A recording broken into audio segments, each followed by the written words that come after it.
मेरे अजीज़ों, सबको प्यार भरा सलाम। दिव्य वचन में फिर से आपका स्वागत है। दूसरा तिमोथियुस के पत्री, दूसरा अध्याय, 5वां आयत।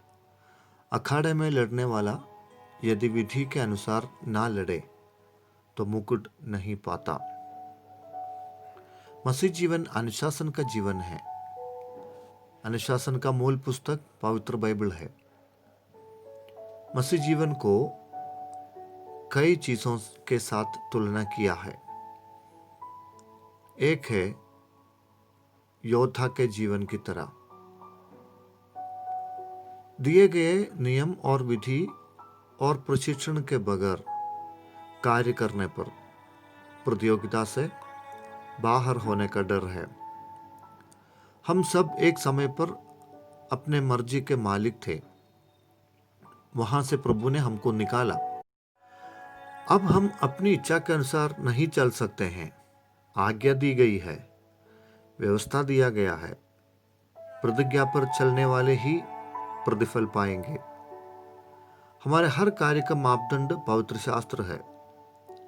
हर मुद्दे पर पवित्र शास्त्र क्या कहता है, क्या उपदेश देता है, यह समझना और पालन करना अनिवार्य है। कुछ लोग ईमानदारी से यह कार्य करते हैं तो कुछ लोग इस कार्य को दिखावे के लिए करते हैं। असली लगना और असली जैसे लगना दोनों में बहुत फर्क है। हम और किसी की नकल करने के लिए नहीं बुलाए गए हैं, बल्कि मसीह यीशु के जैसे जीवन जीने के लिए बुलाए गए हैं। एक केकड़े दंपतियों को बच्चे हुए। जब उनके बच्चे चलने फिरने और सीखने के लायक हुए तो माँ बाप उन सबको समुद्र के किनारे ले गए, बीच पर खड़ा कर दिया और माँ बाप दोनों मिलकर उन सब बच्चों को चलना और दौड़ना सिखाया जा रहा था। सीधे सीधे चलने का उपदेश दिया जा रहा था और बच्चों ने सब शुरुआत में अच्छे से चला, फिर चलते चलते सब टेढ़े मेढ़े चलने लगे। माँ बाप नाराज होकर बच्चों को ध्यान से सीखने और सीधे सीधे चलने को कहा। बच्चे भी परेशान हुए। तब उनमें से एक शातिर बच्चे उनसे कहा, हमारी शुरुआत सब सही रहता है, लेकिन थोड़ी देर में हमारा लाइन बिगड़ जाता है। मम्मी पापा, हमको एक बार चल के दिखाइए कि हमको कैसे चलना है। बच्चे सब बड़ी जोश के साथ मम्मी पापा को लाइन में खड़ा किया और 1 2 3 गो कहा।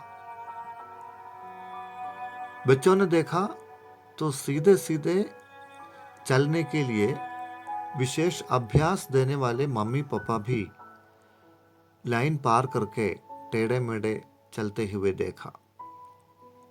तब बच्चों ने सब एक शब्द से बोला, जैसे आप चल रहे हैं ठीक वैसे ही हम भी चल रहे थे। मसीह जीवन में कौन कैसा चल रहा है, उसके पीछे जाने का आदेश हमको नहीं है। हमारे लिए एक ही मार्गदर्शक है, वो है प्रभु यीशु मसीह। मेरी मम्मी ऐसी थी, पापा ऐसा है, मेरा पास्टर ऐसा है, इसलिए मैं भी ऐसा हूं। ऐसा कहने का हक हमको बिल्कुल नहीं है।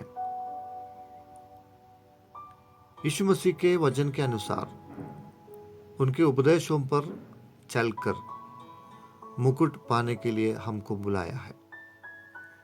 विधि के अनुसार अनुशासित जीवन हमको सफलता की ओर पहुंच जाता है। आसमानी खुदावंद, इस सुबह का समय के लिए धन्यवाद। हमसे वार्तालाप करने वाले आपके जीवित वचन के लिए धन्यवाद देते हैं। प्रभु जी, हम एक युद्ध की भूमि में हैं और अनुशासित जीवन जीने के लिए, विधि और नियम के अनुसार चलने के लिए हमें सिखाइए, समझाइए। अपनी व्यक्तिगत धार्मिकता के ऊपर नहीं, बल्कि परमेश्वर की नज़र में धर्मी पाने के लिए, धार्मिकता पाने के लिए प्रभु हम सबको सहायता कर, मदद कर। ये वचन हम सबके लिए आशीष, छुटकारा और प्रशिक्षण का और बदलाव का कारण बनने पाए। प्रार्थना यीशु मसीह के नाम से मांगते हैं, आमीन।